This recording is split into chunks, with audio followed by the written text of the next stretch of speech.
Here I have Nokia G50, and today I'm going to show you how to change system language on this device. So firstly, let's open settings, then go to the system section, then to the languages and input. Languages, add a language.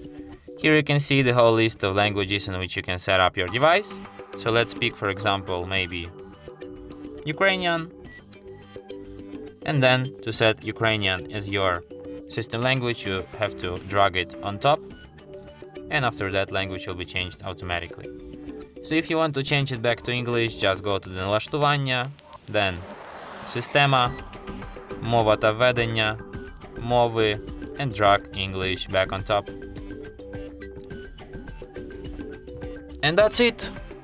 Thanks for watching.